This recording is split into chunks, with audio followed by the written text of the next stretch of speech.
So probably one of the first validation experiences of me sort of coming out as trans and being trans is the first time my parents used my name. It was probably 3 years ago in summer. We were camping in the south of France and in a caravan, and I was in the midst of like a meltdown. I stormed off for most part of the day and returned back to the caravan and locked myself in.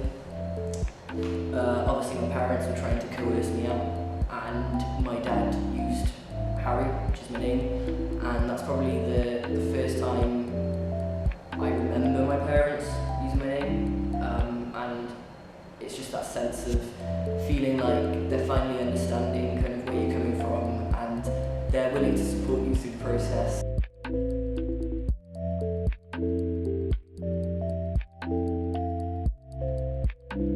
When I initially came out to my family as trans, it didn't go down too well, and they didn't take too kindly to it initially. And my grandma called me, well, the last time she called me, it was the night before my 20th birthday last year, and we were just chatting about things in general, and the conversation turned towards my gender identity, and she was telling me all sorts of things, giving me advice. She told me that if I was to go to a job interview and a normal person was to go to a job interview, she knows who she would give the job to.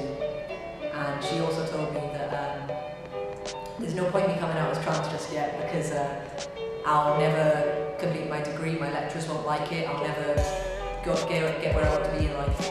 And yeah, here I am now.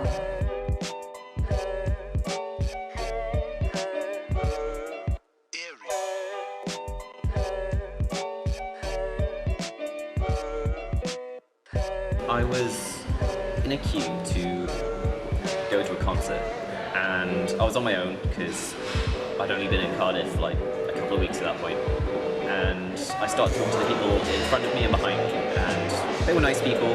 One was a mother and daughter, and the other was some friends who'd travelled over to watch the concert, and it was going okay, but I knew I hadn't passed, but no one had actually said anything yet, no one had used any pronouns.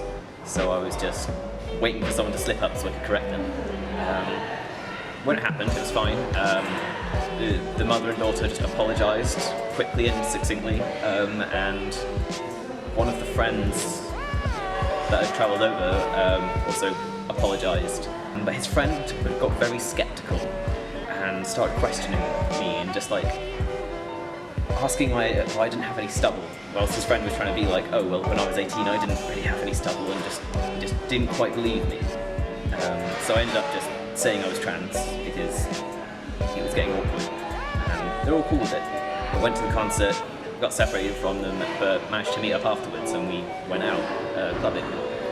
And when we were in the club, at one point it was just me and the guy who'd been a bit weird earlier, and he was quite drunk at this point, and he just started trying to give me suggestions on how I would pass better, but being very rude about it. He was just telling me I should get a man's haircut because I look like a lesbian, and ended up telling me that I should stop wearing my glasses because they made me look like a lesbian, and to the point of removing my glasses from my face, and kept interrupting me whenever I was like, I need glasses to see, and he just didn't care or get it.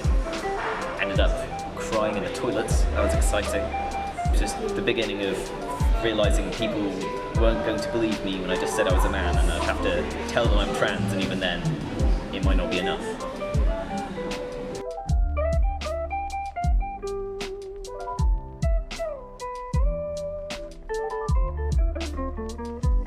I guess the first time I felt really validated as a non-binary person was probably when I went to Cardiff Pride last year. My binder had just came in a few days before, so I was like happy about that, and I was feeling good. I'd done my makeup all jazzy, I was just feeling really good, and on the train into Cardiff no one harassed us because it's like one day a year where it's not uncommon to see like queers on the train, so it's like a good start. And we started a parade at the top of Queen Street, and I saw some people I knew, and we walked down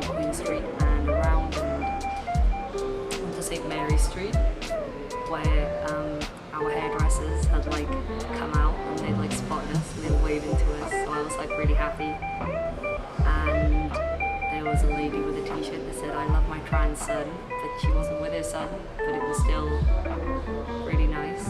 And then I saw a pug wearing some jazzy feather headdress, and it just made my day, and I felt really valid, and it was a good time.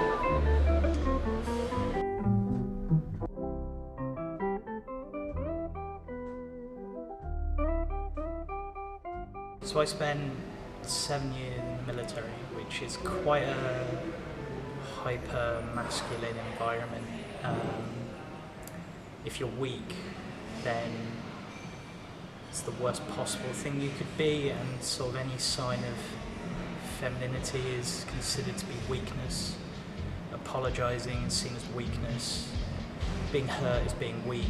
And things like that. And just before I sort of left the army, a friend invited me to their birthday in London, not long after I'd come out to them. And it was the first time that I'd had an invite to go anywhere where it would have been safe to go and dress up and be myself. So we went to his place. His wife, she lent me some of her clothes and stuff. She helped me do my makeup, get dressed up and go out. And it was the first time in 25 years that I've actually felt happy.